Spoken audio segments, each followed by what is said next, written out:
And good morning, good afternoon, and good evening, Danvers. This is Jim Morose on the Jim's Table Topics. This is our September 2020 version, okay?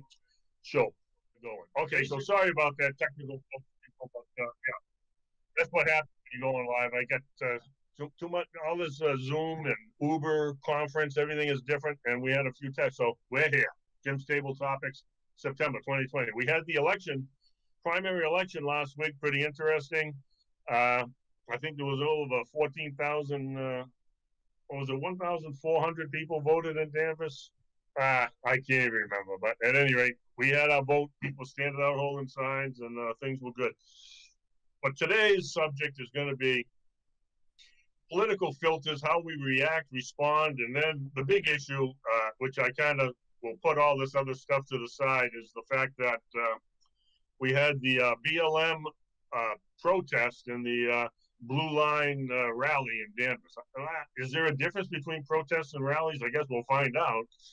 I guess it's all in the definitions and how you perceive and understand the issues and words. Do words mean what they say, or what's going on? I don't know. But meanwhile, back at the ranch, we are going to talk about these very things today. And as usual, we like to talk about the good news before we get into the bad news. Although I kind of lost my September, so this is the June slide, but it's still good news for September. Even though it says June, pay no attention to that. So you know what? We'll just get into. Here's a good news. September. That's the technology. I guess I slipped up. Jim's Table Topic. We're going to get into the good news, and the good news is the fact that God has a story and a plan for all of us. You know, and this is the story. It was a Bible study that I went to. Actually, I was the teacher, and we had and it went through the Bible, and as you would in a story in a movie, and picks up the highlights. So it went through the story, and it kind of talked about the Bible as the upper story, which where it says here in the movement, upper story, God creates the lower story. We are the lower story. We are God's creation. Okay, and so God created us, and it starts from the story of the Garden of Eden all the way up to the present day. So without any further ado, I'm just going to read the story as these are different versions of the story as we went through the Bible in 5 sections, and this is what it is. Okay, so the first movement number 1, the story of the Garden of Eden. In the upper story, God creates the lower story. His vision is to come down and to be with us in a beautiful garden. The first 2 people reject God's vision and are escorted from paradise. Their decision introduces sin into the human race and keeps us from community with God. At this moment, God gives a promise and launches a plan to get us back. The rest of the Bible is God's story of how he kept that promise and made it possible for us to enter a loving relationship with him. Then we get into the second part of the story, which is the story of Israel. God builds a brand new nation called Israel. Through this nation, he will reveal his presence, power, and plan to get us back. Every story of Israel will point to the first coming of Jesus, the one who will provide the way back to God. And which is interesting, because I want to stop and talk about this for a minute.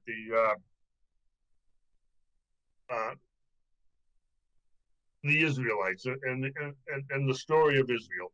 When they crossed the Red Sea with Moses, and Moses parted the sea, they all walked through, and then the Egyptians came after them, and then God closed up the seas and swallowed them all up. We should probably have a look there and see if we can find all the old Egyptian stuff. But at any rate, one of the things that God told Moses and to tell the people was to remember this day and through the memorial and how to remember, which today, as we tape this, is actually 9/11.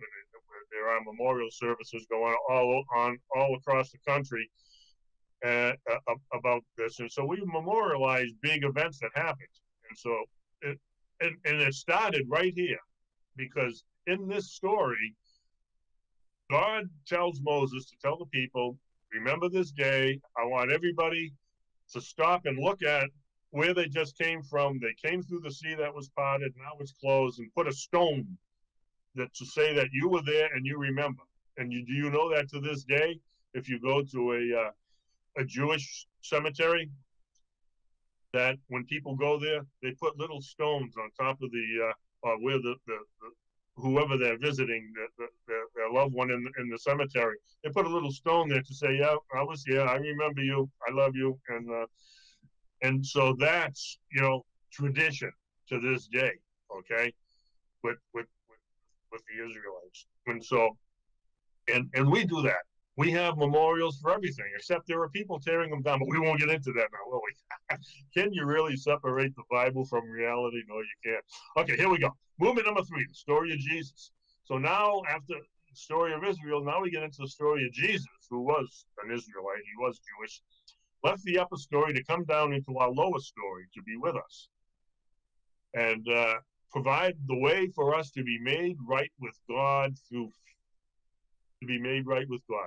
faith in Christ's work on the cross. We can now overturn Adam's choice and have a personal relationship with God.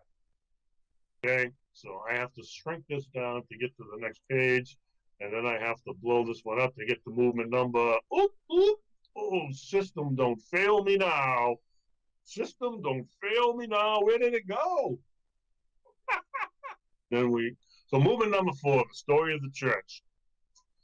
Everyone who comes into a relationship with God through faith in Jesus Christ belongs to the new community God is building called the church. The church is commissioned to be the presence of God in the lower story, telling his story by the way we live and the words we speak. Every story of the church points people to the second coming of Christ, when he will return to restore his original vision. So we are all living and waiting for Jesus to come. And these are, as you can see, like this one goes from Acts to Jude. I guess I should have pointed that out. And so movement 5, the last one, is the book of Revelations. Basically, God will one day create a new earth and a new garden, and once again come down to be with us all. Be with us. All who place their faith in Jesus Christ in this life will be eternal residents in the life to come. And so that is our story and movements. We can quickly go back just so you can see that the first movement in the garden is Genesis 1 through 11. Movement 2, the story of Israel, goes from Genesis 12 all the way to Malachi. And then movement number 3 is the story of Jesus, goes from Matthew to John. So that's how the Bible was broken up to highlight these sections. So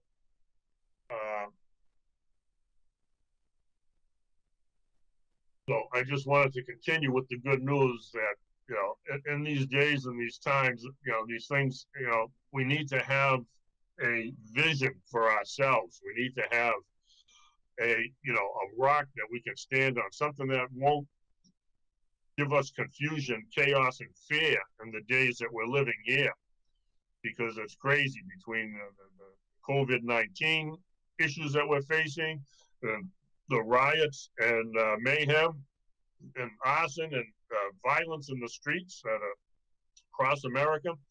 And so that's why we need to stop and think about how we react and respond and filter these things. So I'm going to just rely on biblical truths. And Martin Luther King was a great guy for actually paraphrasing and updating actions that need to be taken, biblical actions that need to be taken today. And it's very clear in his speech, from the mountain, returning hate for hate multiplies hate, adding deeper darkness to a night already devoid of stars. Darkness cannot drive out darkness. Only light can do that. Hate cannot drive out hate, but only love can do that. So now that I read this and I'm thinking of my biblical connections here, I'm thinking, only love can do that. Now, we all have heard Corinthians 2, chapter 13, verse 13 and on, and we hear it at weddings, and it's basically love. I'm just doing this from memory because I'm not prepared. I'm just speaking in the spirit, baby. So, love is patient. Love is kind. Love does not keep a record of wrongs. Love is patient, and love is forgiving, and all those things that love is. Love is actually painful because you have to, love is always giving. It's never taking. And so we have to look at, what's going on here. Returning hate for hate, love, love. What are our biblical principles? We are to love first. And love is hard. It's not easy. So I just want to focus on the fact that good news will overplay anything that the bad news has to put out. We have to really reset our priorities and our focus on what we think, say, and do, and why we learn the things that we think, say, and do. I mean, our generations, we've had, I was a baby boomer, and I grew up with what was going on with Martin Luther King and all that. I was in high school and grammar school. No, I was in high school. Yeah, 68. I was probably a freshman and a sophomore. You get to be in 2 years. The end of my freshman, beginning of sophomore year was 68. But anyway, you can do the math. But at any rate, we kind of had to learn and understand what was really going on, the issues behind the issues. I don't think that the millennials and what's going on in the schools today are actually going through the details of what's going on. And we're going to get into that. So we're going to, the good news never ends. It filters through everything. So even though we're going into the bad news, I jump back to the good news. And even though we're in the good news, I have to highlight the bad news because life is messy. It's messy. But we have to live good. We have to live good lives. We have to try. So I'm going to try to talk about the blue lines meet the blue line, the flag rally. So this is a rally versus a protest. So those are like definitions. How do you define these things? Guess we'll find out. Okay. So meanwhile, back at the ranch, we have to think about, what's going on in the streets and what everybody uses and misuses the Constitution. I'll tell you that right now. The right, the left, okay? We should never forget that the Constitution wasn't written to restrain citizens' behavior. It was written to restrain the government's behavior, okay? So that's job one. And we have a lot of abuse of power. And that's what's going on in Washington, D.C. right now with the assault on Trump and everything that's going on. But, the deep state, as we say, and the swamp. Government has been running roughshod, and Trump is trying to point it out, and it's not, they're after him. Okay, so how did this start? I don't even know. I saw this on a post here. Please share this. Thursday, September 3rd at Danvers Town Hall, 5 p.m. from 5 to 7, there will be a BM rally. Time to get loud, wear your BLM attire. Okay, so so there was still a debate as to, was it the BLM who started the rally and the Blue Line was protesting the BLM, or did the Blue Line rally start and the BLM is protesting? So, but if you read the article in the Salem News, they kind of indicate that it was the Blue Line rally was first, and the BLM wanted to mount a counterattack. And basically that's what it's all about. It's countering. They're not offering up anything new and good.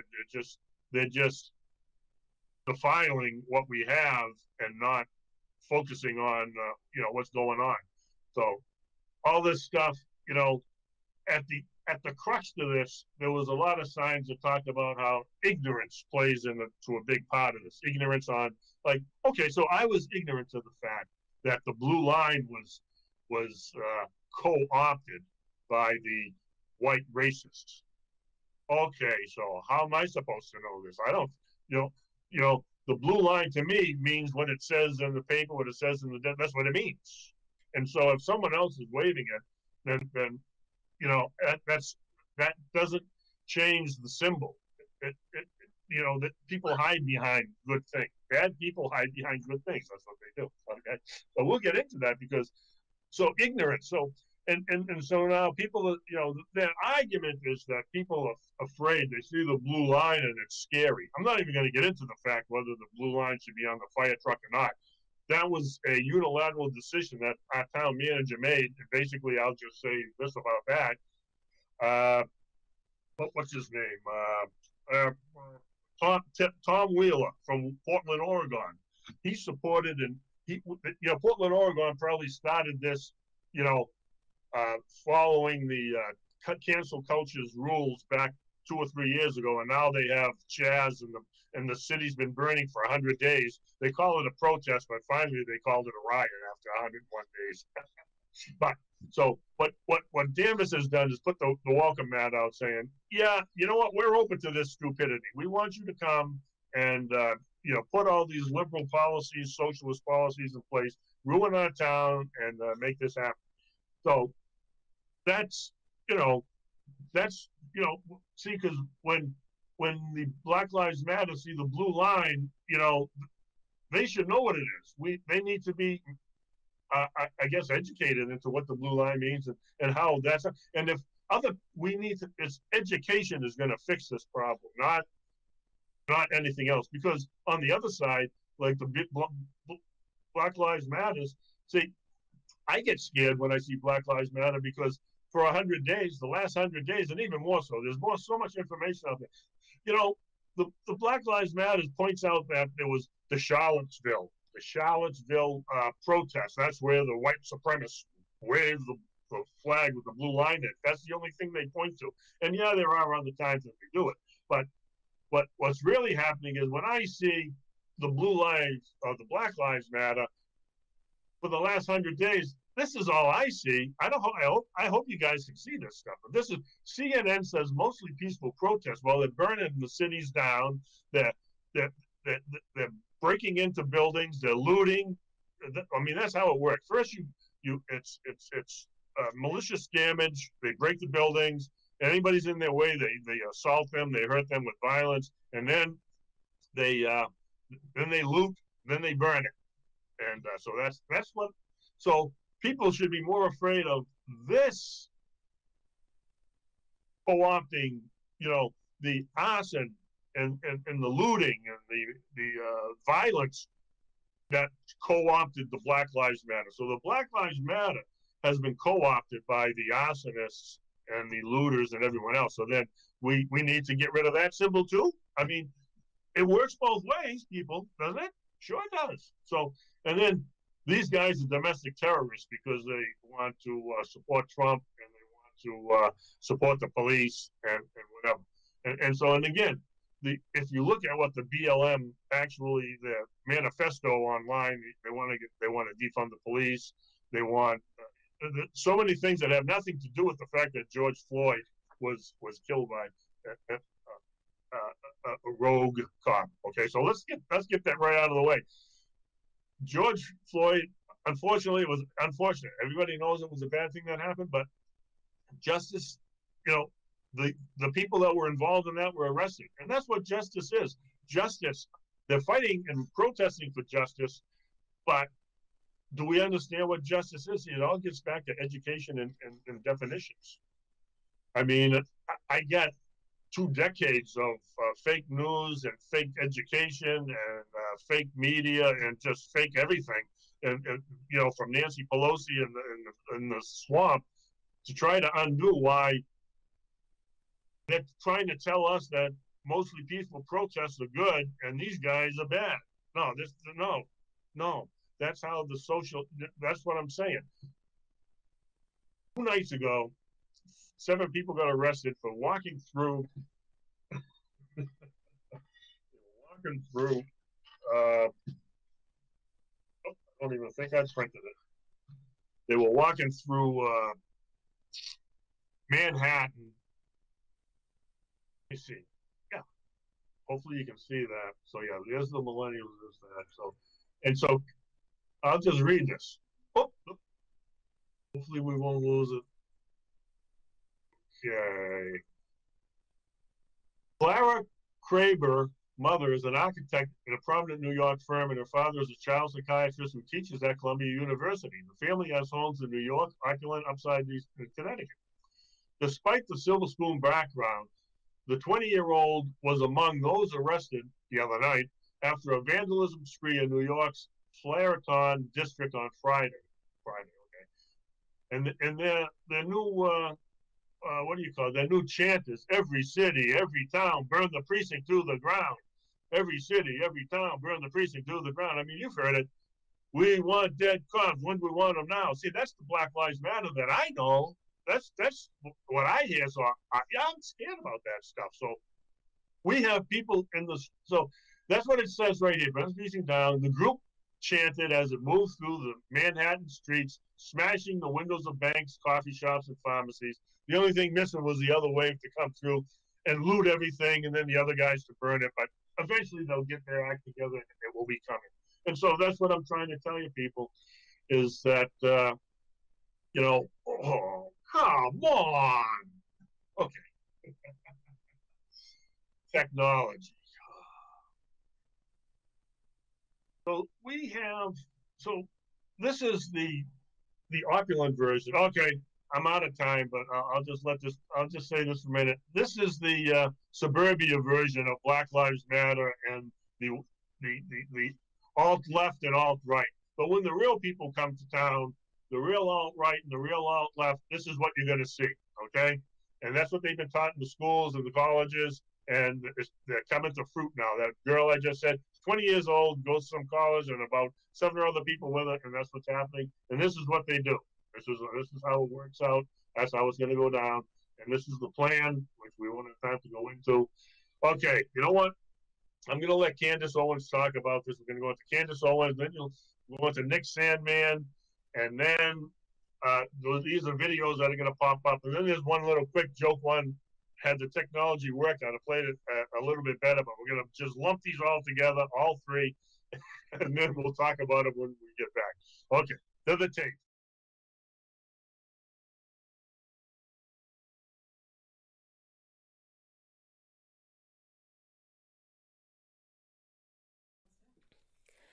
All right, guys, we are rolling into a different type of a segment here on the Candace Owens Show, the first of its kind, where I just want to give you guys my thoughts on what is going on today in this political climate and in this social climate.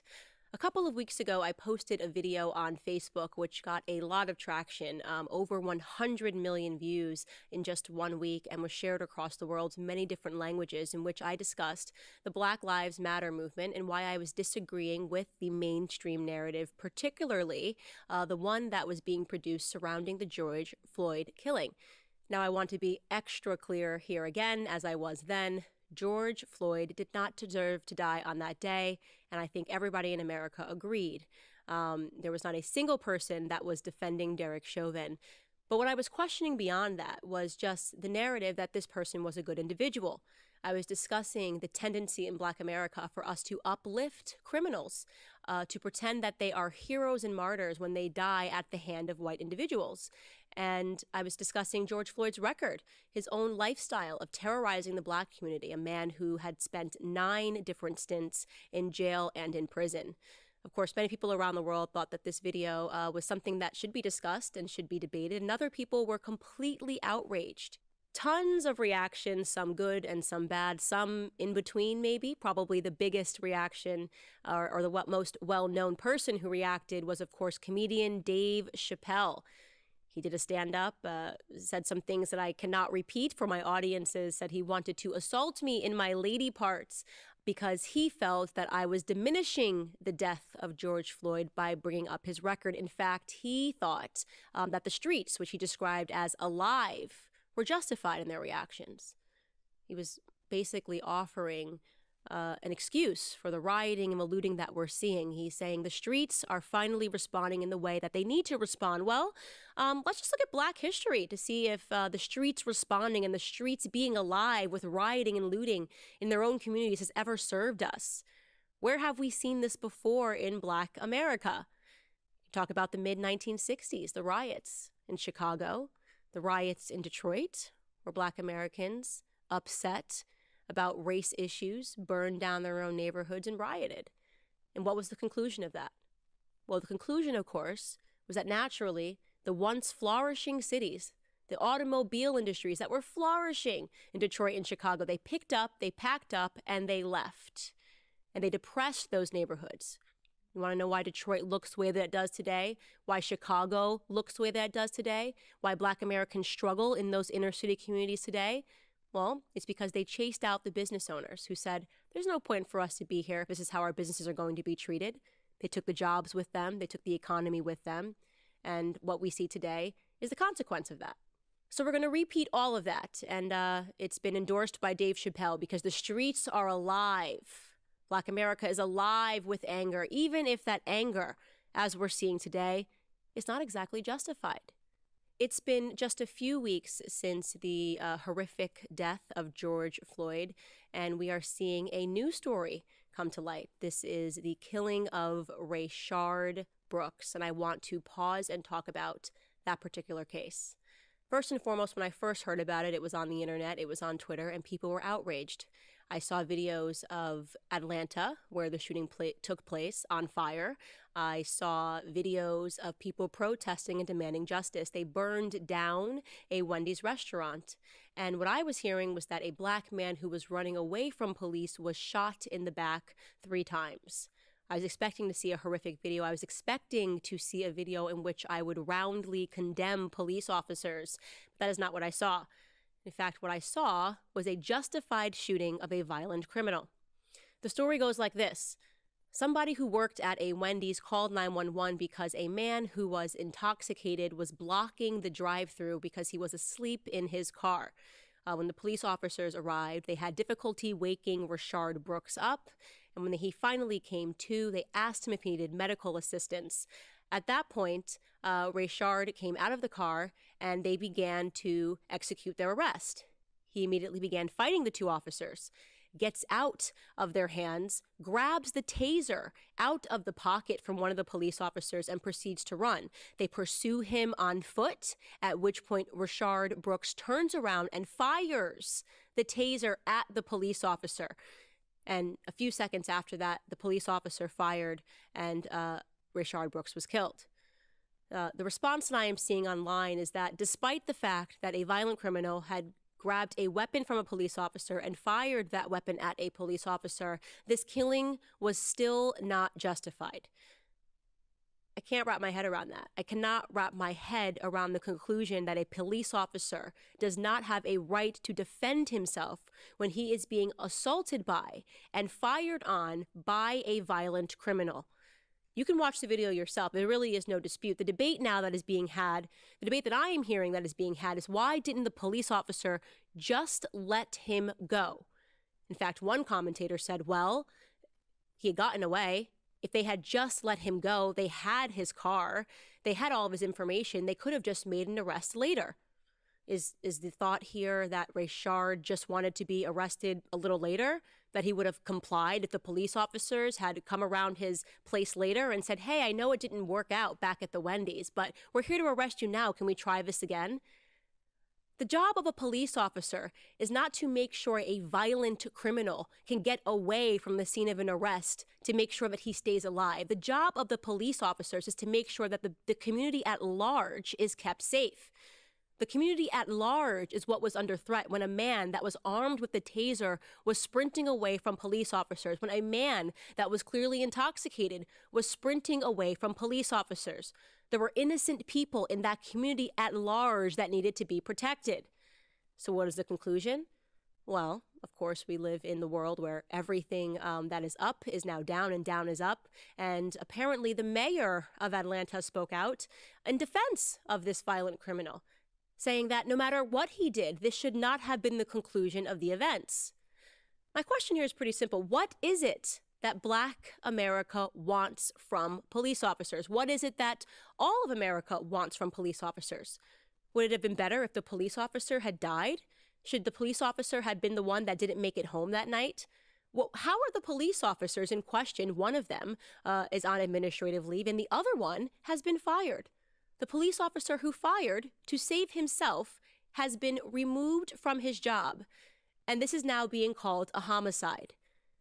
I find this to be outrageous. I find this to be something that needs to be discussed and debated, particularly in my community, in the Black community.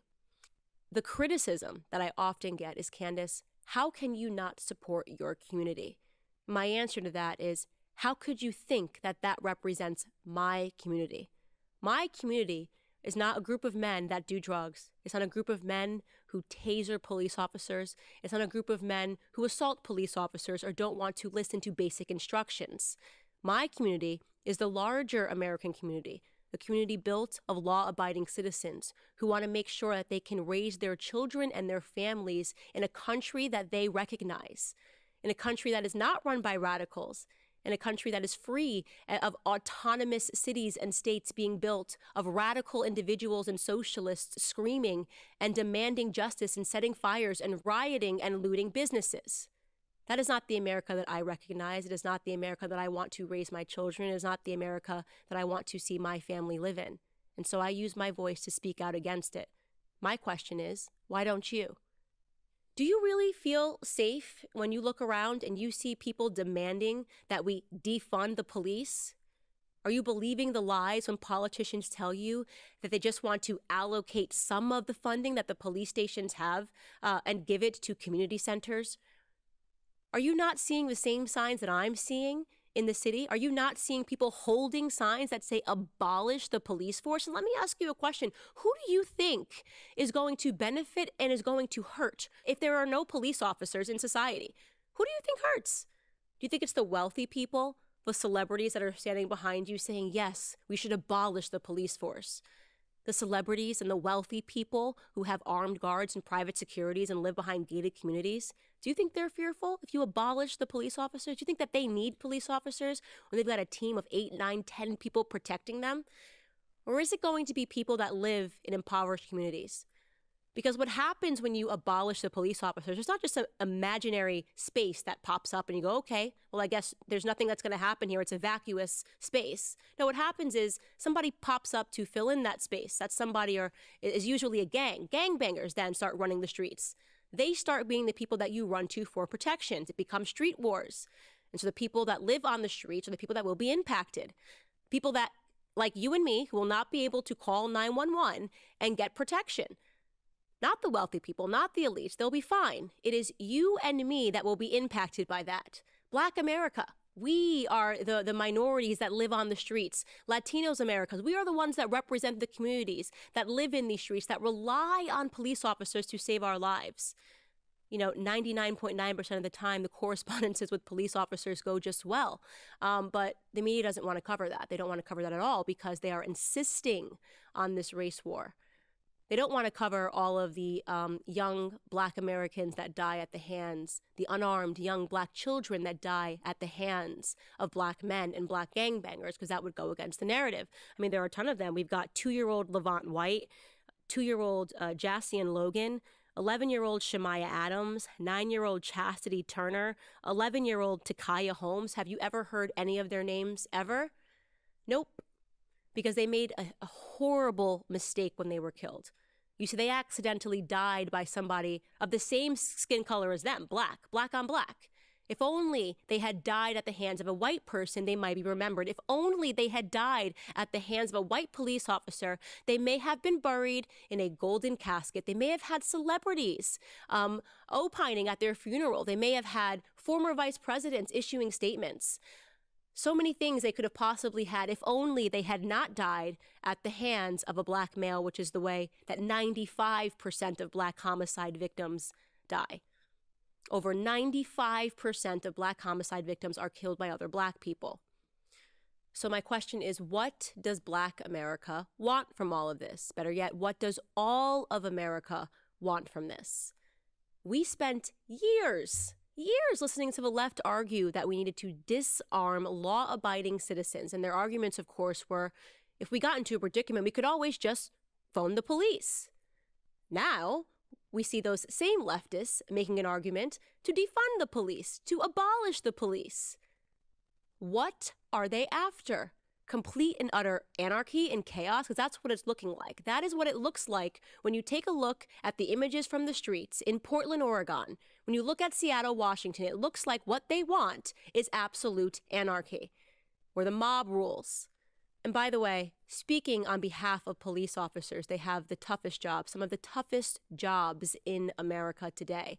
And let me ask you, who would want to take on that job in this political climate? Who would want to suit up and wear that badge knowing that you are so demonized, knowing that it has become routine for people to mock you and to hate you, and that is being sanctioned by the mainstream media?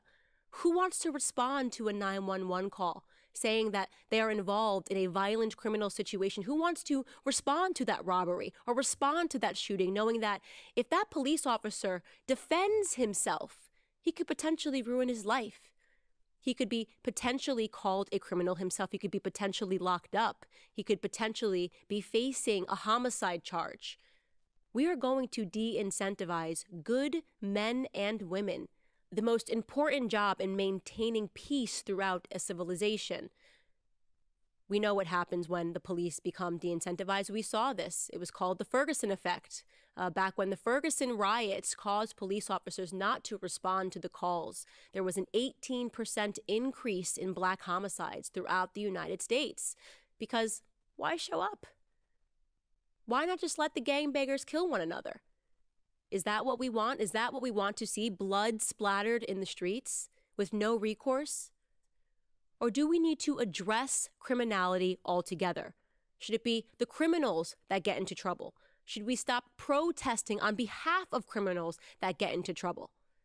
We've now suddenly arrived into a situation in which the police chiefs, the mayors, the governors, the duly elected officials are too afraid to acknowledge when a criminal does something wrong, because they're being pressured by the mob, because the mob is what is currently ruling America, not common sense, not rights, not justice, but the mob mentality. And so they get up there and they defend criminals. Where is that going to end us? We expect celebrities to virtue signal. We do not expect governors and mayors and duly elected politicians to virtue signal. We expect them to do the right thing, to defend the citizens that are abiding by the laws, not to defend the citizens that are breaking the laws. So in this message, I'm just asking to Black America, what is it that we want? We can't pretend that what we're looking for is equality. We're not looking for equality, right? We had equality. We got bored with equality. Now we want something more. We want to be treated differently. We want special privileges. We want Black privilege. We're accusing people of wanting white privilege. We want special privileges. We want to be able to fire at police officers, to assault them, and to make it home, and to tell police officers, maybe try later. Maybe later I want to be arrested. What we want is to have absolutely zero personal responsibility. We want to be able to point to the white boogeyman for all of our problems and all of the circumstances that we are in. I'm willing to admit that. I'm willing to admit that is the natural trend that Black Lives Matter has gone into. It's not about unarmed Black men anymore. It's about armed Black men being protected now. It scares me to think about the direction that we are heading towards. It really is, because I don't see a way in which we can reconcile our differences reasonably. If we don't have enough voices admitting that we have a problem in Black America, we have a culture problem. We have a culture problem that is being fostered by a media which coddles us. And if we are no longer able to discern between what is right and what is wrong, there's no hope. There's no hope. So I want to thank you guys for listening to this message. It came from the heart for me. Thank you guys for supporting. This is the first of many messages that will come directly from me and the Candace Owens Show. Thanks again. Good evening, everyone. My name is Nick Sandman, and I'm the teenager who was defamed by the media after an encounter with a group of protesters on the steps of the Lincoln Memorial last year. Before I begin, I'd like to thank President Trump for the opportunity to share some of my story and why it matters so much to this November's election. In 2019, I attended the March for Life in Washington, D.C., where I demonstrated in defense of the unborn. Later that day, I bought a Make America Great Again hat because our president, Donald Trump, has distinguished himself as one of the most pro-life presidents in the history of our country, and I wanted to express my support for him too. Looking back now, how could I have possibly imagined that the simple act of putting on that red hat would unleash hate from the left and make myself the target of network and cable news networks nationwide? Being from Kentucky, the birthplace of Abraham Lincoln, my classmates and I visited the Lincoln Memorial. I found myself face to face with Nathan Phillips and other professional protesters looking to turn me into the latest poster child showing why Trump is bad. While the media portrayed me as an aggressor with a relentless smirk on my face, in reality, the video confirms I was standing with my hands behind my back and an awkward smile on my face that hid two thoughts. One, don't do anything that might further agitate the man banging a drum in my face. And two, I was trying to follow a family friend's advice, never to do anything to embarrass your family, your school, or your community. Before I knew what was happening, it was over. One of Mr. Phillips' fellow agitators yelled out, "We got him. It's all right here on video. And we won, Grandpa." What I thought was a strange encounter quickly developed into a major news story, complete with video footage. My life changed forever in that one moment. The full war machine of the mainstream media revved up into attack mode. They did so without researching the full video of the incident, without ever investigating Mr. Phillips' motives, or without ever asking me for my side of the story. And do you know why? Because the truth was not important. Advancing their anti-Christian, anti-conservative, anti-Donald Trump narrative was all that mattered. And if advancing their narrative ruined the reputation and future of a teenager from Covington, Kentucky, well, so be it. That would teach him not to wear a MAGA hat. I learned what was happening to me had a name. It was called being canceled, as in annulled, as in revoked, as in made void. Canceled is what's happening to people around this country who refuse to be silenced by the far left. Many are being fired, humiliated, or even threatened. And often, the media is a willing participant. But I would not be canceled. I fought back hard to expose the media for what they did to me, and I won a personal victory. While much more must be done, I look forward to the day that the media returns to providing balanced, responsible, and accountable news coverage. I know President Trump hopes for that too. And I know you'll agree with me when we say that no one in this country has been a victim of unfair media coverage more than President Donald Trump. In November, I believe this country must unite around a president who calls the media out and refuses to allow them to create a narrative instead of reporting the facts. I believe we must join a president who will challenge the media to return to objective journalism. And together, I believe we must all embrace our First Amendment rights and not hide in fear of the media or from the tech companies or from the outrage mob either. This is worth fighting for. This is worth voting for. And this is what Donald Trump stands for. Thank you all for listening to me tonight. And one more thing. Let's make America great again. We are Borg. You will be assimilated. I am Locutus of Borg. Resistance is futile. Your life, as it has been, is over. From this time forward, you will service us. You will be assimilated. Resistance is futile. We are the Borg. Lower your shields and surrender your ships. We will add your biological and technological distinctiveness to our own. Your culture will adapt to service us. Resistance is futile. All right, folks, so welcome back. Welcome back. I hope you enjoyed those tapes because, quite frankly, Candace Owens is on target for her understanding of the Black Lives Matters and kind of parroting with deep detail of what I talked to you about. Okay, so the information is out there. You can't just go by, what your teachers say, your professors say. You have to find this information out yourself because they are only giving you one side of the story. You cannot make a good decision if you only have half the story. I have to learn both sides so I can understand what I'm talking about. So that's why I know the history of Black Lives Matter. In fact, there's a video online of Black Lives Matter, how it started back from Shavon, whatever his last name was, I forgot. Shavon from Florida. He was the one who got shot by the vigilante kid who thought he couldn't make it as a real cop. So it was a security fake cop, and So I don't even remember. But again, justice. We all need to get what we deserve, good, bad, or indifferent. Which reminds me, when we talk about justice, the people that are protesting right here. So I'm thinking to myself, if they're protesting for justice, mostly peaceful protest for justice, then we should be seeing the arsonists, the looters, and the people who created all that violence and mayhem and destruction. They should be turning themselves in and say, "Hi, I started this fire. I launched this missile or this fireworks at the cop. I killed this person. I hit this guy over the head with a 2x4. I smashed this guy with an iron pipe and a bat, and I burnt down this building, and I stole, all this stuff out of this building. Go tell the police what you've done, and then you'll get your justice." Don't.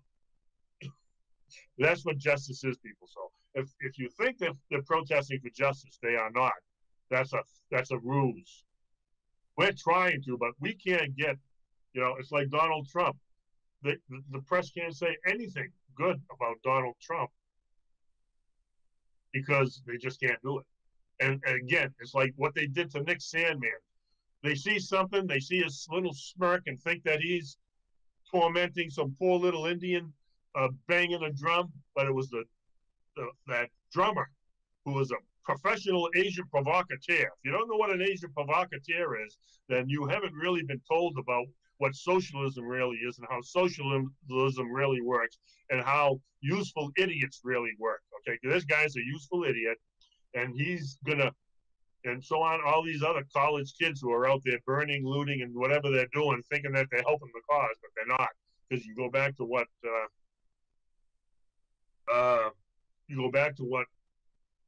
Martin Luther King said. Violence doesn't fix violence. No, it doesn't. No. Darkness will not fix darkness. We need light, the light of Jesus Christ, truth, justice, and the American way. It's so bad that, okay, so we'll get back to Nick Sandmann. You probably don't remember the story because they never air it. They only aired it when they said this kid was tormenting some old Indian banging a drum, but it was the other way around. And even when they were told the truth, CNN and all the other fake news just kept saying Nick Sandmann was a mean kid tormenting the Indian, and that was not what happened. In fact, these high school kids were brutalized by professional socialist, Asian provocateur hitmen tormenting them. And so he didn't know what to do, so he just froze and stood there, hoping that it would just end and go away. But the fake news, true to form, they lie about everything. So he sued them and won millions, by the way, folks. Did you hear that? They should run the scroller across the screen. The fake news lied, he won, and this is just the tip of the iceberg. They lie, and it's just hard to get the truth out of these fake news people. It's just okay. My wrap up. I've been wrapping it up already. So again, this is how the fake news works. The mainstream media, they'll carry Biden, they'll carry their narrative. They carry their narrative, and anything that's not the narrative, they kick aside. So if there was any truth, justice, and American way in the way the media portrayed these things, we would see something, as it comes to Blue Lives Matter and the Blue Line and the alt-right and the alt-left. See, they brutalized Trump, right?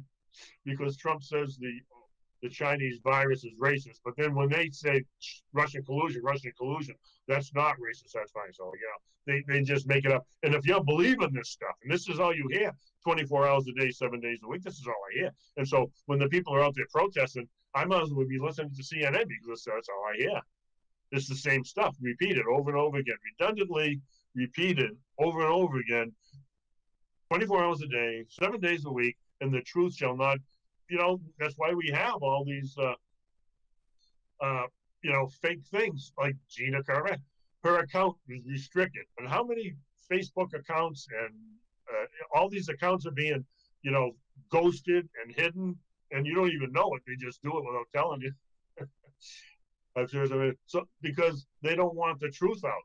What do they care if like something like this? Okay, so how can, as soon as the COVID-19 vaccine is manufactured, it must be immediately delivered to healthcare professionals worldwide for immediate human injection. Proper studies can be performed later. We can do that later, but let's get the vaccine. But okay, now we have 100 doctors that are saying, well, just because so then Fauci says just because thousands of independent doctors are saying that the hydrochloroquine cures all of their CV-19 patients, it's not valid until we have a major study. Do you see the hypocrisy? Do you see the problem here? You are not getting the full story. You are not getting the real thing. This is just a sad state of affairs, people. And I'm sorry I get all wound up. It's tough to have to deal with this stuff. So again, we're going to get back to the free speech. We are free to speak, and so when we try to speak, it's the cancel culture that keeps kicking people off college campuses for the last 10, 15 years because they don't want you to know about all this other stuff.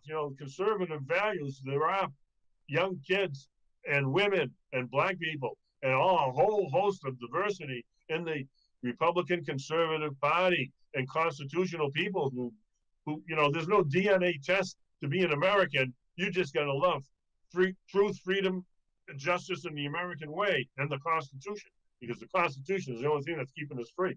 And everything that the alt-left wants to do, from the Black Lives Matter to the Antifa to, you name it, all they want to do is destroy the Constitution. And when they do, all those useful idiots that are protesting and doing all this damage, they'll be gone, and then it will be Venezuela, Russia. There will be no freedom. The shelves will be empty, and that's how it goes down. And next week I'm going to talk about voting, but I did have a whole bunch of stuff here about voting. But again, next month we'll talk about voting because we got to vote. Indiana woman arrested for delivering 400 ballots with Democrat candidate pre-marked. I mean, what could go wrong with this mail-in ballot? This thing's all over the web. People throwing away ballots, people stealing ballots, and again, all under the COVID-19 thing that they want us to do this. I'm going really fast because, quite frankly, I'm out of time. I got like 4 minutes left, and I got 25 minutes worth of information to try to undo the 24 hours a day, 7 days a week for the last 2 decades of the college kids that have been taught all the wrong stuff. It is vital that governors maintain restrictions on business until after the November elections because economic recovery will help Trump get reelected. A few business closures or job losses is a small price to pay to keep Trump from his presidency. So basically that's from, who wrote this? Alexandria Ocasio-Cortez, otherwise known as AOC.